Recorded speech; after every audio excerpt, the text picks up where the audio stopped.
INTRODUCTION. It is very well known that, some years ago, Councillor Horner, a Swiss, made a voyage round the world in the Russian vessel La Podesta, commanded by Captain Krusenstern.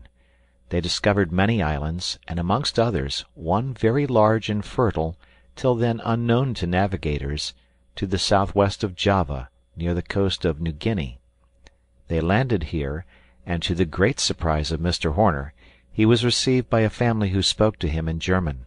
They were a father and mother, and 4 robust and hearty sons.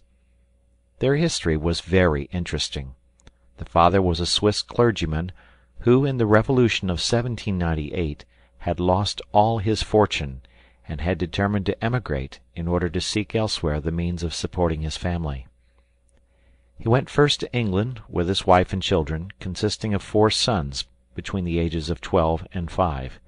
He there undertook the office of missionary to Otaheite. Not that he intended to remain on that uncivilized island, but he wished to proceed from thence to Port Jackson as a free colonist. He invested his little capital in seeds of every description, and some cattle to take out with him. They had a prosperous voyage till they were near the coast of New Guinea, when they were overtaken by a frightful storm. At this period he commenced his journal, which he afterwards committed to the care of Mr. Horner, to be forwarded to his friends in Switzerland. Some time before, a boat from an English vessel, the Adventurer, had visited them, and the father had sent the first part of his journal by Lieutenant Bell to the captain, who remained in the vessel. A violent tempest arose, which continued some days, and drove the Adventurer from the coast. The family concluded the ship was lost, but this was not the case, as will be seen in the conclusion. Chapter 1. The tempest had raged for 6 days, and on the 7th seemed to increase. The ship had been so far driven from its course that no one on board knew where they were. Every one was exhausted with fatigue and watching. The shattered vessel began to leak in many places. The oaths of the sailors were changed to prayers, and each thought only how to save his own life. "Children," said I, to my terrified boys, who were clinging round me, "God can save us if he will. To him nothing is impossible. But if he thinks it good to call us to him, let us not murmur. We shall not be separated." My excellent wife dried her tears, and from that moment became more tranquil. We knelt down to pray for the help of our Heavenly Father, and the fervor and emotion of my innocent boys proved to me that even children can pray, and find in prayer consolation and peace. We rose from our knees strengthened to bear the afflictions that hung over us. Suddenly we heard amid the roaring of the waves the cry of "Land! Land!" At that moment the ship struck on a rock. The concussion threw us down. We heard a loud cracking, as if the vessel were parting asunder. We felt that we were aground, and heard the captain cry in a tone of despair, "We are lost! Launch the boats!" These words were a dagger to my heart, and the lamentations of my children were louder than ever.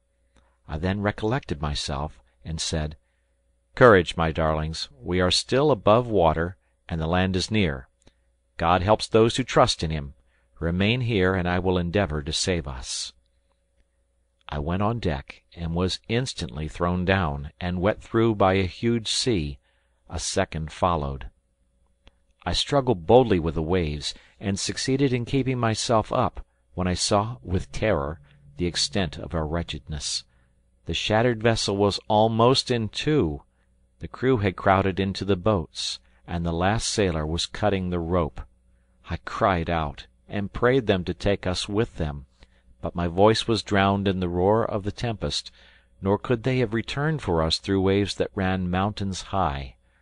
All hope from their assistance was lost, but I was consoled by observing that the water did not enter the ship above a certain height. The stern, under which lay the cabin which contained all that was dear to me on earth, was immovably fixed between 2 rocks. At the same time I observed, towards the south, traces of land, which, though wild and barren, were now the haven of my almost expiring hopes. no longer being able to depend on any human aid. I returned to my family, and endeavoured to appear calm. "Take courage," cried I. "There is yet hope for us. The vessel, in striking between the rocks, is fixed in a position which protects our cabin above the water, and if the wind should settle to-morrow, we may possibly reach the land." This assurance calmed my children, and, as usual, they depended on all I told them. They rejoiced that the heaving of the vessel had ceased, as, while it lasted, they were continually thrown against each other. My wife, more accustomed to read my countenance, discovered my uneasiness, and by a sign I explained to her that I had lost all hope. I felt great consolation in seeing that she supported our misfortune with truly Christian resignation. "Let us take some food," said she. "With the body the mind is strengthened. This must be a night of trial." Night came, and the tempest continued its fury, tearing away the planks from the devoted vessel with a fearful crashing. It appeared absolutely impossible that the boats could have outlived the storm. My wife had prepared some refreshment, of which the children partook with an appetite that we would not feel. The 3 younger ones retired to their beds, and soon slept soundly. Fritz, the eldest, watched with me. "I have been considering," said he, "how we could save ourselves. If we only had some cork jackets, or bladders, for mamma and my brothers (you and I don't need them), we could then swim to land." "A good thought," said I. "I will try during the night to contrive some expedient to secure our safety." We found some small empty barrels in the cabin, which we tied 2 together with our handkerchiefs, leaving a space between for each child, and fastened this new swimming apparatus under our arms. My wife prepared the same for herself. We then collected some knives, string, tinder box, and such little necessaries as we could put in our pockets. Thus, in case the vessel should fall to pieces during the night, we hoped we might be enabled to reach land. At length Fritz, overcome with fatigue, lay down and slept with his brothers. My wife and I, too anxious to rest, spent that dreadful night in prayer and in arranging various plans. How gladly we welcomed the light of day shining through an opening! The wind was subsiding, the sky serene, and I watched the sun rise with renewed hope. I called my wife and children on deck. The younger ones were surprised to find we were alone. They inquired what had become of the sailors, and how we should manage the ship alone. "Children," said I, "one more powerful than man has protected us till now, and will still extend a saving arm to us if we do not give way to complaint and despair. Let all hands set to work. Remember that excellent maxim, 'God helps those who help themselves.' Let us all consider what is best to do now." "Let us leap into the sea," cried Fritz, "and swim to the shore." "Very well for you," replied Ernest, "who can swim, but we should all be drowned. Would it not be better to construct a raft, and go all together?" "That might do," added I, "if we were strong enough for such a work, and if a raft was not always so dangerous a conveyance.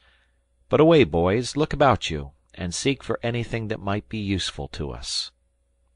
We all dispersed to different parts of the vessel. For my own part I went to the provision room, to look after the casks of water and other necessaries of life. My wife visited the livestock and fed them, for they were almost famished. Fritz sought for arms and ammunition. Ernest for the carpenter's tools. Jack had opened the captain's cabin, and was immediately thrown down by 2 large dogs, who leaped on him so roughly that he cried out as if they were going to devour him. However, hunger had rendered them so docile that they licked his hands, and he soon recovered his feet, seized the largest by the ears, and, mounting his back, gravely rode up to me as I was coming from the hold. I could not help laughing. I applauded his courage, but recommended him always to be prudent with animals of that kind, who are often dangerous when hungry. My little troop began to assemble,